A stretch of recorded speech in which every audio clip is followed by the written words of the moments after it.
I bought this property a while back. It's on an acre in the wooded area of the Pacific Northwest. It's beautiful. There's a few gardens, a nice lawn, a basketball court, a barn. We get to see deer, squirrels, rabbits, even a bald eagle here and there. One thing my property has that I never had before is pine trees. Quite a few of them. It takes work to keep it looking tidy. So what does this have to do with sobriety? Stay with me here. This has everything to do with sobriety, and I'm going to explain exactly what I mean. We moved here at the end of winter. The snow had basically just melted. You could see the buds on things trying to grow. The grass was still a burnt brown from the cold winter months. And there was pine cones everywhere. Hundreds of them. The weeds were starting to take over all the pretty gardens that were once there.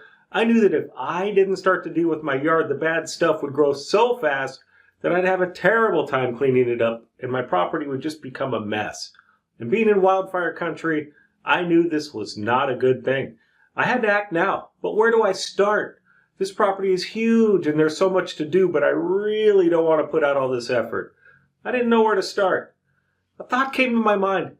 This is like when I was struggling with alcohol. I had huge problems. There was so much to do, but I really didn't want to put out all this effort, and I didn't know where to start. For me to get sober, I had to take action. And since I didn't know what to do, I had to ask for help because everything I tried myself didn't work, and it just seemed too big of a project anyway. Then I had to get to work regardless of if I wanted to or not. If I wanted my life to get better, I had to take the responsibility to make it happen. So for my property, I thought, what do I need to do? Well, I had to take action, and just like when I got sober, I didn't know what to do, so I asked for help because it was a really huge project to do by myself. Then I had to start working regardless of if I wanted to or not. After all, I bought this property, and with that comes a responsibility of keeping it up. So for both my property and my sobriety, I had to get help from others. I didn't know where to start, but other people did, so I listened to them. Then I had to take the action to do something to take me in the right direction that I wanted to go. But what specifically does sobriety have to do with pine cones? Well, when I was still drinking, I had all these problems. I had already decided I would take help. I listened to and did what those that knew what they were talking about told me to do.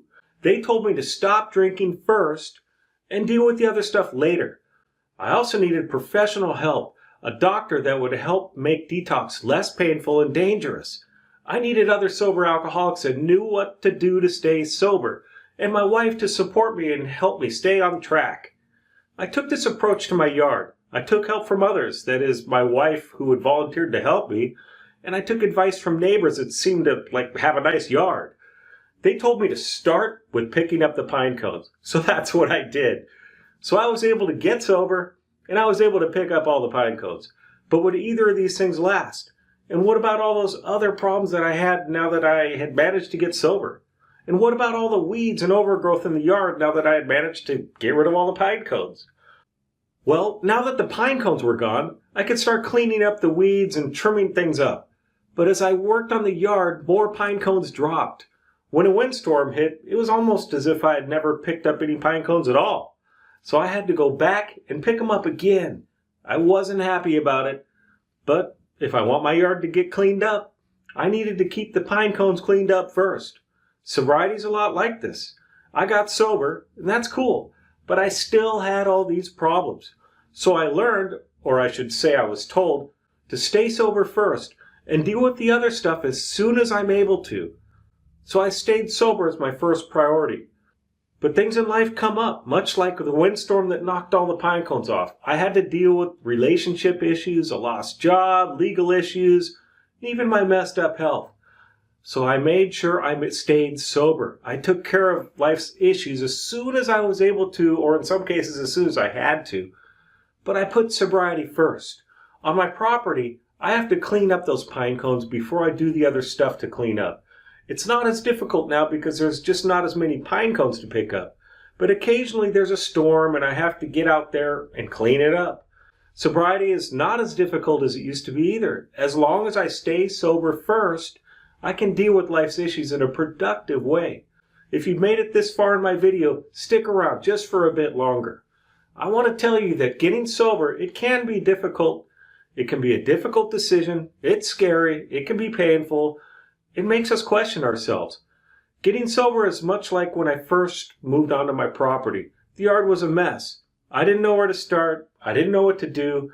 The job seemed too big to conquer, but I started simple. I picked up the pine cones and I worked on the rest. As more pine cones fell, I dealt with that first and kept going forward on the rest of the stuff. To get sober, you need to stop drinking first. That needs to be your top priority.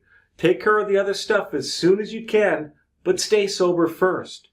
Getting sober can be a big move. It's a lot to do. Well, actually not to do, that is, don't drink. But many of us, we don't know what to do or where to start. But once you get sober, you can stay sober. You're going to have storms in your life, but you don't have to drink over them. Just pick up those pieces, don't drink, and keep taking care of the other things. For me to keep my property looking good and wildfire safe, I have to consistently do some work. It's not a ton of work anymore, but I do have to stay on top of it. For me to stay sober, I have to consistently do some work. It's not a ton of work anymore, but I have to stay on top of it.